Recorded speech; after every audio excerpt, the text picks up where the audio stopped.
Hi, welcome to నూతనారెడ్డి kitchen. Hi, ఎలా ఉన్నారు? అందరూ బాగున్నారా? ఈరోజు పెసరపప్పు చారు చేసి చూపిస్తాను. మీరు కూడా ఒక్కసారి ఇలా చేసుకోండి.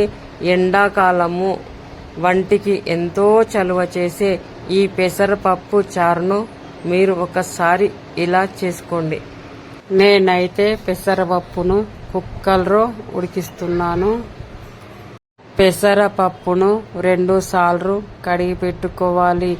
ఏ గ్లాస్తో అయితే పప్పు కొలుస్తామో ఆ గ్లాస్తో 2.5 గ్లాసుల వాటర్ పోసి పెట్టుకోవాలి. పెసరపప్పును గిన్నెలో పోసి ఉడికించిన త్వరగా ఉడికిపోతుంది. జీలకర్ర వేసుకోవాలి.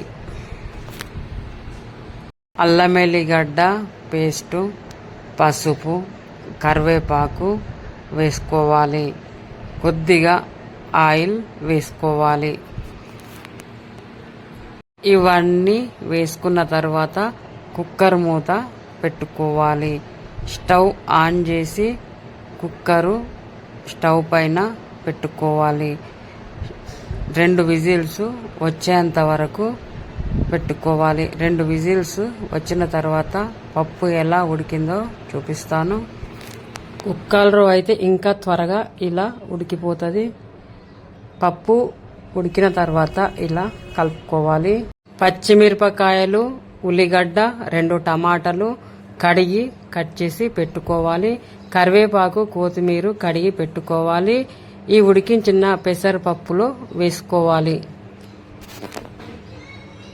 టమాటాలు, పచ్చిమిరపకాయలు, ఉల్లిగడ్డలు పెసరపప్పులో ఉడికించాలి. ఒక నిమ్మకాయ అంత సైజు చింతపండు తీసి కడిగి పెట్టుకోవాలి. చింతపండు పులుసును తీసి పెట్టుకోవాలి. ఈ వీడియో చూస్తున్న వాళ్ళందరూ ఒక లైక్ చేయండి. చింతపండు పులుసుని పోసుకోవాలి. ఇలా చిక్కగా కాకుండా పలుచగా చేసుకోవాలి. వాటర్ పోసుకోవాలి. ఈ వేసవిలో పెసరపప్పు చారు కానీ, పెసరపప్పు టమాటా, పెసరపప్పు ఉల్లిగడ్డ ఇవే చేసుకోవాలి. ఈ సమ్మర్లో కరివేపాకు వేసుకోవాలి. ఈ సమ్మర్లో అయితే పప్పు తినాలి అనుకున్నప్పుడు పెసరపప్పుతోనే ఎక్కువ చేస్తూ ఉంటాను. పెసరపప్పుతో పప్పు చారు చేసుకుంటే చాలా టేస్ట్గా ఉంటుంది. మీరు కూడా ఒకసారి ఇలా చేసుకొని చూడండి. ఉప్పు వేసుకోవాలి. పచ్చిమిరపకాయలు ఎక్కువ కారం ఉంటే కారపొడి వేసుకోవద్దు. తక్కువ కారం ఉంటే కొద్దిగా కారపొడి వేసుకోవాలి. కొద్దిగా కారపొడి వేస్తున్నాను. పెసరపప్పు చారు 5 నిమిషాలు ఇలా మరగనియ్యాలి. ఉప్పు కారం సరిగా ఉందా లేదా అని ఒక్కసారి టేస్ట్ చేయాలి. కొత్తిమీర వేసుకొని ఒకసారి కలుపుకోవాలి. తాలింపు పెట్టుకోవాలి. ఈ పెసరపప్పు చారులో జీలకర్ర, ఆవాలు, ఎండిన మిరపకాయలు, కరివేపాకు వేసి ఇలా తాలింపు పెట్టుకోవాలి.